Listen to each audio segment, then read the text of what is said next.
Hi guys! Nandito ngayon kami, pupunta kami sa Bataan. So, kompleto kami ngayon. Kasama namin si Dada. Pupunta kami mamaya sa Blue Turtle Cove sa Bataan. So, first time namin doon sa Blue Turtle.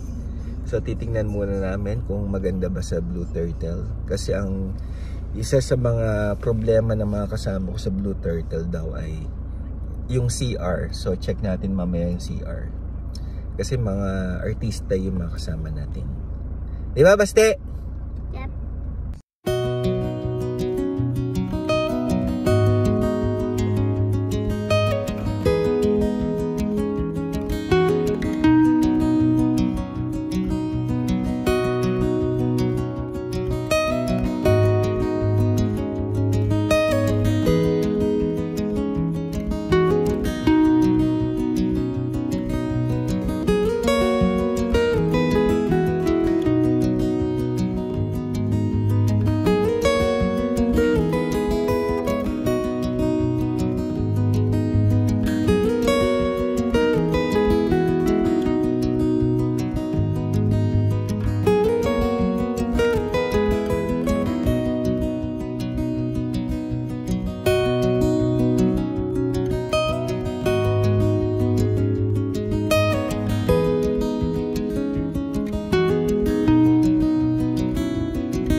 check natin yung CR.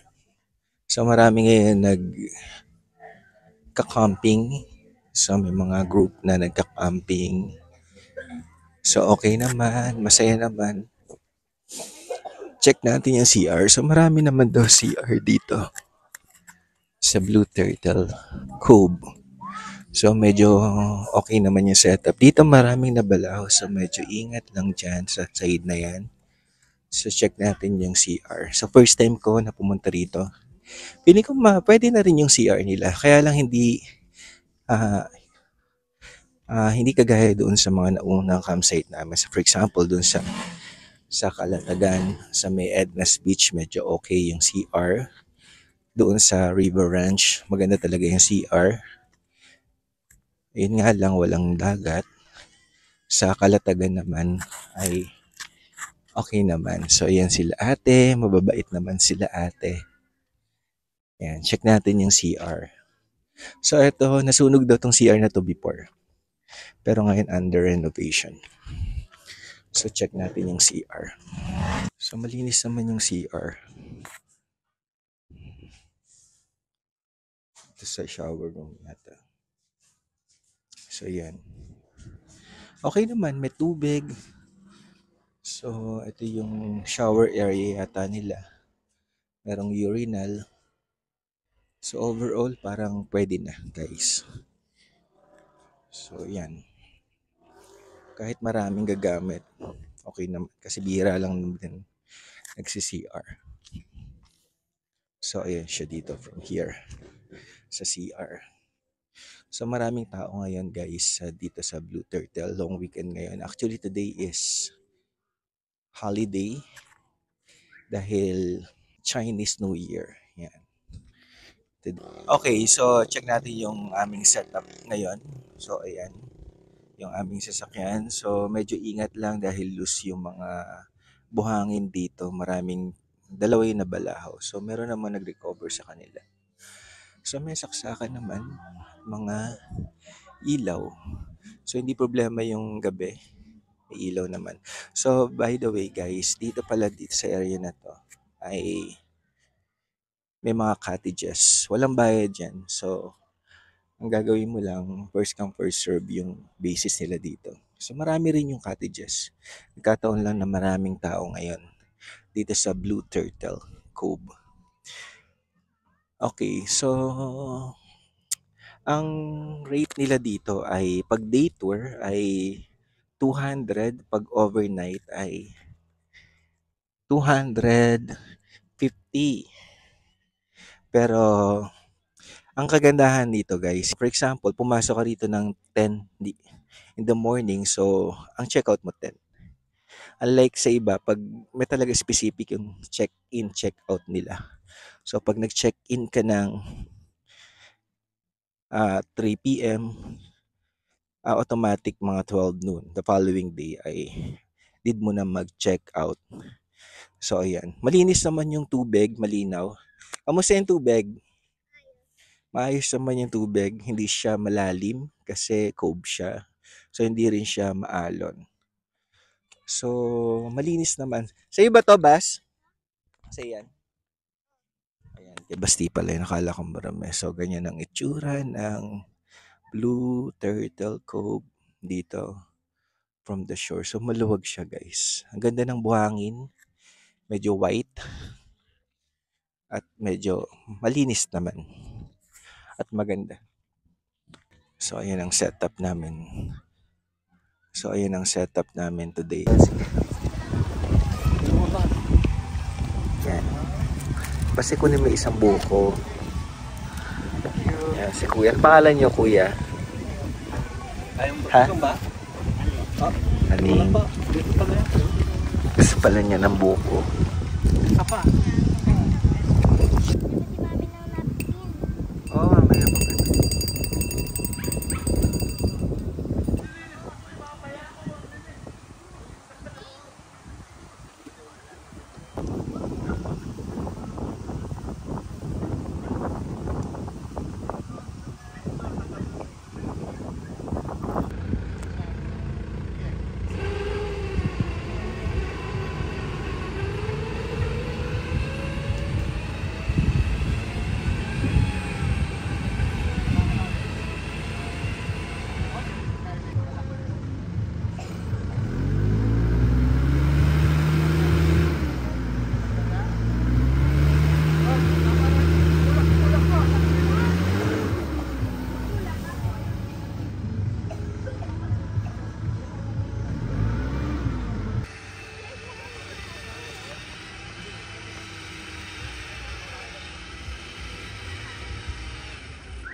Ga.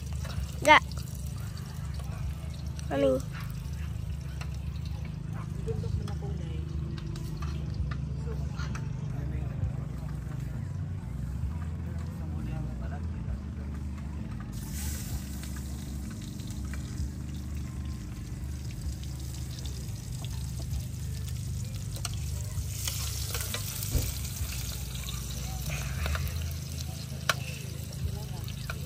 Pa.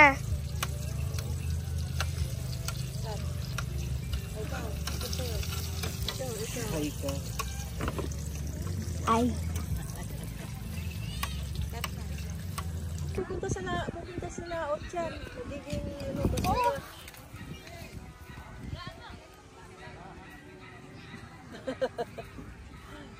Lagay mo doon sa basurahan. Parang mababalaho yung ano. Bas. Run, Bas. Dito. Run.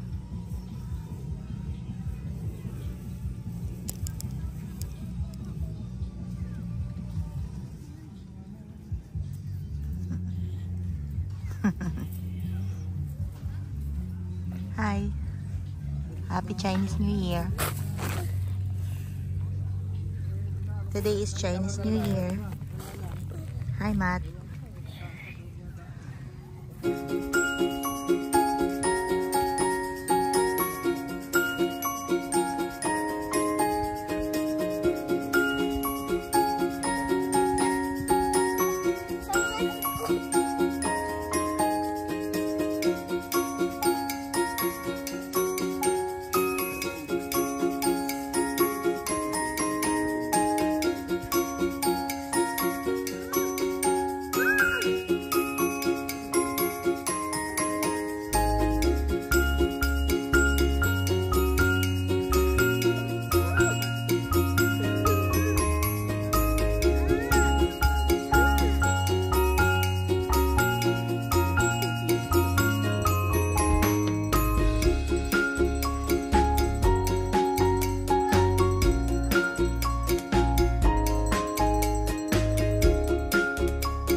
Hello guys. So, pauwi na Maligo ka doon, kami. Bas. Hello, Mami. Mami. Mami. Hmm? Hello. Ga. Ligo muna, Bas. Paligo mo. Bye-bye. Go, Bambi. Bye-bye guys. Pauwi na kami ngayon from our camping sa Blue Turtle. So, maganda naman sa Blue Turtle. Yan si Baste. Blue Turtle. Blue Turtle Cove yun. Blue Turtle Cove. So, overnight lang kami doon. So far, maganda naman yung experience doon sa Blue Turtle. Ayan si Baste, hindi naliligo. Mag-hi kayo ba? Hi! And also, ayan. So, pauwi na kami ngayon. So, ang oras ay 11 AM. So, maganda naman yung Blue Turtle. Maganda yung experience. So, yun lang. So far, maganda. Kahit maraming tao, tolerable naman. Siguro mas maganda doon kung pupunta kapag yung mga weekdays. So, yun lang guys. So, thank you for watching our vlog with Baste, Mama, Dada, and my sister. So, see you on our next vlog. Maraming salamat. Mag-subscribe kayo.